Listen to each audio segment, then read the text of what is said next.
তখন একটা অদ্ভুত অনুভূতি আমার মধ্যে কাজ করে। মনে হয় সমস্ত কিছু থেকেও কিছু একটা যেন নেই। আমি না এই অনুভূতিটা তোমাকে বলে বোঝাতে পারবো না, কিন্তু তোমার অভাব আমি ভীষণভাবে ফিল করি কুসুম। আর তাই জন্যই তো দেখো আমি বাড়ি থেকে চলে গিয়ে আবারও ফিরে এলাম শুধুমাত্র তোমার সাথে দেখা করতে। আমাদের বাড়ির কেউ কিন্তু এখনো জানে না যে আমি এখানে আছি। তারা হয়তো ভাবছে আমি এতক্ষণে দিল্লি পৌঁছে গেছি। আসলে আমি আমার ফ্লাইট রিশিডিউল করেছিলাম এটা জানতে যে তুমি ঠিক আছো তো।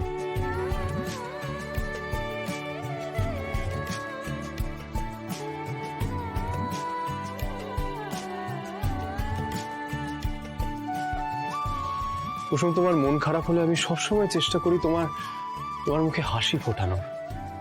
তুমি যখন হাসো তখন আমার মনে হয় পৃথিবীতে এর থেকে সুন্দর আর কিচ্ছু হতে পারে না, কিচ্ছু না। তোমার হাসি যে কোনো মানুষের মন খারাপ ভুলিয়ে দিতে পারে কুসুম। বলো না, কেন তুমি মুখ ফুটে আমাকে কিছু বলতে পারো না? কেন আমি যখন বেরিয়ে যাই তখন তুমি আমার সামনে এসে দাঁড়াতে পারো না? তুমি আমাদের দুজনের মাঝখানে একটা অদৃশ্য প্রাচীর কেন তৈরি করে রেখেছো? কেন তুমি আগের মতো হাসছো না? বলো না কুসুম। কুসুম, তুমি আমাকে প্লিজ বলো। আমি তোমাকে কথা দিচ্ছি, আমি সমস্ত কিছু ঠিক করে দেবো। শুধু একবার বলো কুসুম। আমাকে তুমি বিশ্বাস করো তো? আমি তোমাকে এটাও কথা দিচ্ছি, তুমি আমাকে যেই কথাগুলো বলবে আমি সেগুলো কাউকে বলবো না। বলো না প্লিজ। মেঘা ম্যাডামকে দেবী মা পছন্দ করেছে। আমি চাইলেও যে আপনাকে বলতে পারবো না যে এই বিয়ে আপনি করবেন না ছোট সাহেব, কিন্তু আমি আপনাকে অন্য কারোর হতে দেখতে পারবো না। ছোট সাহেব, আপনিও না, মানে এই সামান্য কারণের জন্য আপনি দিল্লি গেলেন না? আমি শুনেছি উড়োজাহাজের টিকিটের দাম নাকি অনেক হয়। আমি কি বলেছি তোমাকে? তুমি আমার বন্ধু, আর আমার বন্ধু যদি আমার সাথে কথা না বলে নিজেকে দূরে সরিয়ে রাখে তাহলে সেটা আমার কাছে সব থেকে বড় ক্ষতির। আমি ভালো আছি ছোট সাহেব। কাকে মিথ্যে বলছো তুমি কুসুম? আমি মিথ্যে বলছি না ছোট সাহেব, বিশ্বাস করুন। এখন এই মুহূর্তে আমার থেকে ভালো এই পৃথিবীতে আর কেউ নেই।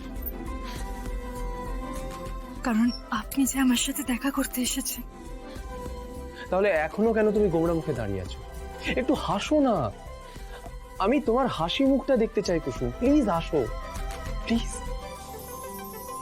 নেই, এবার ঠিক আছে? পারফেক্ট। আচ্ছা ছোট সাহেব, অনেক দেরি হয়ে গেছে, এবার তাড়াতাড়ি বেরিয়ে পড়ুন। আর কালকে আমি মন্দিরে আপনার জন্য প্রার্থনা করে আসবো, যাতে আপনার দিল্লির কাজ ভালোই মিটে যায়। এবার বেরিয়ে পড়ুন। তুমি জানো, আমি এই প্রথমবার কারোর জন্য আমার নিজের ফ্লাইট ছেড়ে দিয়েছি। এইভাবে নিজের বাড়িতে লুকিয়ে লুকিয়ে ঢুকেছি। আমার বাড়ির কেউ জানে না যে আমি দিল্লিতে না, চন্দননগরে আছি। কিন্তু আমি এখনো বুঝতে পারছি না আমি তোমার জন্য এগুলো করলাম কেন। আমি তো তোমার সাথে ফোনেও কথা বলে নিতে পারতাম, বা আমি দিল্লি থেকে ফিরে এসেও তোমার সাথে দেখা করতে পারতাম। কিন্তু আমার মন বলল যে আমার তোমার সাথে দেখা করা উচিত এই মুহূর্তেই, এবং তোমার সামনে এসে তোমাকে জিজ্ঞেস করা উচিত যে তোমার কি হয়েছে। তোমার মন খারাপের কারণ না জেনে আমার এখান থেকে যেতে মন চাইছিল না কুসুম, কিন্তু আমি এটাই বুঝতে পারছি না কেন আমার মন আমাকে এরকমটা কেন বললো। কিছু প্রশ্নের উত্তর পাওয়া যায় না ছোট সাহেব। কুসুম, তুমি ঠিক আছো তো? দেখো, আমার জন্য তুমি কোনো কারণে রেগে নেই তো? তুমি কিন্তু আমায় প্রশ্নের উত্তরগুলো না দিলে আমি এখান থেকে কোথাও যাব না। ছোট সাহেব, আমি খুব ভালো আছি, এবার আপনি যান। বলছি, কাল সকালে গেলে হয় না? না মানে আমরা দুজন যদি রাতে এখানেই থেকে দুজনের সাথে গল্প করতাম। মানে কেউ যদি আমাদের দুজনকে দেখে না তাহলে কি হবে ভাবতে পারছেন তো? কি হবে? আমি বলে দেবো যে ফ্লাইট মিস হয়ে গেছে। আর সেই জন্য আপনি বাড়িতে না গিয়ে এখানে এসে। ছোট সাহেব, আপনি দেবীমার ইচ্ছে পূরণের জন্য কাজে দিল্লিতে যাচ্ছে, আর দেবীমার ইচ্ছে পূরণ হলে সব থেকে বেশি আনন্দ আমি পাবো। কি বললি? ঠিক বলেছি দিদি, একদম ঠিক কথা বলেছি। ভাইদা কি করে আসবে? ভাইদা তো দিল্লিতে। না, তোমার ভাইদা তো এখন চন্দননগরে গো। কেন এসেছে সেটা আমি বলতে পারবো না, তবে কুসুম বলতে পারবে। কুসুম? কুসুম কিভাবে জানে? কেনই বা জানে? দাদা, সেটা তো কুসুমই বলবে, তাই না? আর কুসুমই তো জানবে, তার কারণ আয়ুষ তো কুসুমের সঙ্গে দেখা করতে এসেছিল। আমি তো নিজের চোখে দেখেছি। কি বলছিস ছোট এসব? আমি সত্যি বলছি দিদি। আমি বিশ্বাস করি না। দিদি, আমি প্রমাণ দিতে রাজি আছি। যদি আমার কথা ঠিক হয় তাহলে কিন্তু এবার তোমাকে আয়ুষের মুখে কালি লেপে দিতে হবে। দিদি, তুমি তো ট্রেন্ড শুরু করেছো না, এই বাড়িতে যে ভুল করবে তার মুখ কালো হবে। আয়ুষ সবাইকে টাটা করে দিল্লি চলে গেল, তারপরে রাতের অন্ধকারে লুকিয়ে কুসুমের সার্ভেন্টস কোয়ার্টারে এলো। এটা তো আয়ুষ ভুল করেছে, বলো? তাহলে তো এবার ওকে শাস্তি পেতে হবে, ওর মুখেও কালি লেপা হবে, তাই না? আমি আয়ুষকে বিশ্বাস করি। আয়ুষ যদি সত্যি আসতো তাহলে আমি জানি যে ও আগে আমার সঙ্গে দেখা করতো। হতে পারে, হতে পারে আয়ুষ কোনো ভুল করেনি। হতে পারে ওই কাজের মেয়েটা আয়ুষকে নাটক করে ডেকে পাঠিয়েছে। সেক্ষেত্রে তো ভুলটা কুসুম করেছে, তাই না? তাহলে কুসুমের মুখে এবার কালিটা লেপা হবে।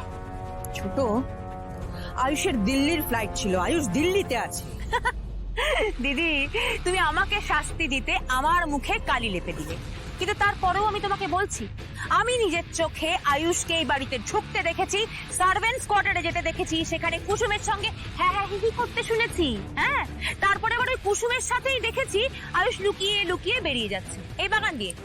আমি বিশ্বাস করি না তোর কথা। বিশ্বাস করো না, না করতে চাইছো না দিদি? কি বলতে চাইছিস তুই?